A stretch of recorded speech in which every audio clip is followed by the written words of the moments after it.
Bonjour, je me présente, je suis le professeur Mohamed Ahman, enseignant à l'ENSV d'Alger. Ma présentation porte sur les mycotoxines dans l'aliment de volaille en Algérie. Les mycotoxines sont des molécules toxiques, ce sont des métabolites secondaires de faible poids moléculaire. Elles sont produites par des champignons inférieurs. Elles sont fixées au niveau des spores ou excrétées dans le milieu contaminé dans l'aliment ou dans l'eau. Elles ont une toxicité potentielle ou réelle pour les hommes et les animaux par ingestion, inhalation ou plus rarement par contact. Elles sont de plus résistantes à la chaleur.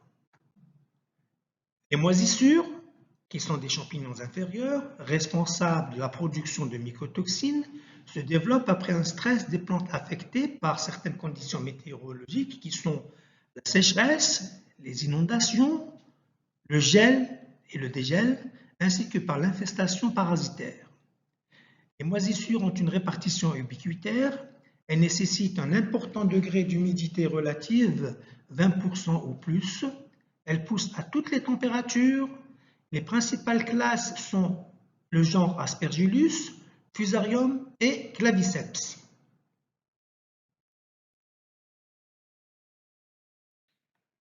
Plus de 400 mycotoxines ont été identifiées. Les plus fréquentes sont les aflatoxines, AFLA, le déoxynivalénol, le DON, la zéaralénone, ZEN, l'ochratoxine A, OTA, les fumonysines, FUM. Les limites maximales des résidus, LMR, exprimés en ppb ou en microgrammes par kilo, sont pour les aflatoxines totales 4 microgrammes par kilo, l'aflatoxine B1 2 microgrammes par kilo, l'OTA 5 microgrammes par kilo, le DON 1750 microgrammes par kilo, la ZEN 100 microgrammes par kilo, la FUM B1 et B2 4000 microgrammes par kilo. Les mycotoxines ont de nombreux effets en fonction des doses ingérées, du nombre de toxines présentes, de la durée d'exposition et de l'état sanitaire de l'animal. Les problèmes sanitaires provoqués par les mycotoxines sont très nombreux. Ainsi, une étude récente de l'ANSES en France en 2020 a montré que l'exposition d'enfants de 1 à 36 mois aux aflatoxines, à la toxine T2, à l'HT2 toxine, au DON et à ses dérivés acétylés provoque des problèmes de santé. En revanche, ces problèmes n'ont pas été observés avec les fumonysines, la patuline et la zéaralénone. De plus, on a noté dans le domaine vétérinaire de nombreux échecs vaccinaux. Les animaux sont vaccinés correctement avec des vaccins correctement conservés, pas de rupture de la chaîne du froid, mais la prise vaccinale ne se fait pas. Également, des problèmes de dysbactériose, avec le corollaire qui est l'entérite nécrotique, la présence également de coccidiose, ainsi que la diminution des performances zootechniques. Les mycotoxines sont des facteurs prédisposants. Les mycotoxines par elles-mêmes n'ont pas de propriétés immunogènes, elles sont incapables d'induire directement une réponse immunitaire. En revanche, elles vont interférer dans la croissance cellulaire, dans l'apoptose et dans la réponse immunitaire. Les mycotoxines sont des facteurs prédisposants. Ainsi, le DON à faible dose promeut l'expression de plusieurs cytokines, l'interleukine 1 bêta, l'interleukine 8, l'interleukine 6, l'interleukine 17, l'interféron gamma et l'interleukine 10. La plupart de ces interleukines ont une activité pro-inflammatoire. Le DON, lui, induit la différenciation des cellules T en T helper 17 cells. Le DON favorise une réponse pro-inflammatoire intestinale, cela a été démontré par Pinton et Oswald en 2014.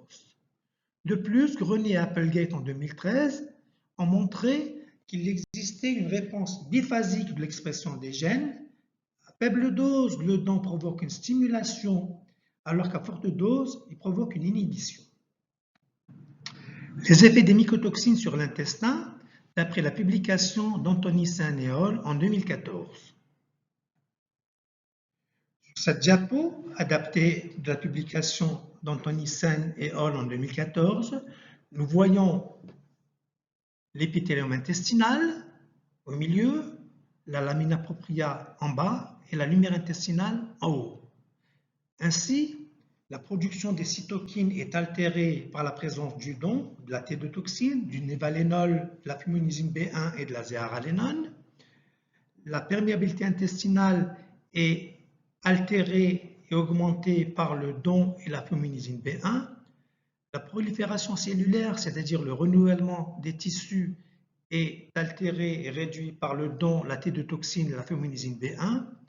La production de mucus, qui a un rôle de protection de l'épithélium intestinal, est réduite par le don, la T2-toxine et la zéaralénone. En revanche, la zéaralénone seule va l'augmenter. Mais il ne faut pas oublier que la zéaralénone n'existe jamais seule, elle est toujours accompagnée d'autres mycotoxines, en l'occurrence le don. La production d'IgA est augmentée par le don et le nivalénol, et elle est réduite par la T2-toxine.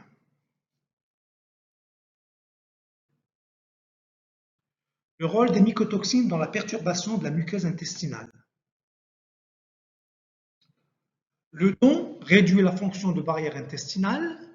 Il va interférer avec l'absorption intestinale des nutriments tels que le glucose et les acides aminés via la SGLT1, la sodium glucose transporteur 1.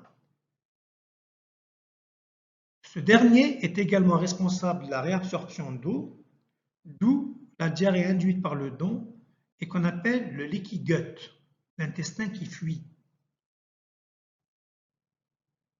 Le don réduit la hauteur des villosités intestinales. De faibles doses de don réduisent la hauteur des villosités intestinales, provoquent la fusion des villosités et leur atrophie dans le duodénum et le jéjunum de porc.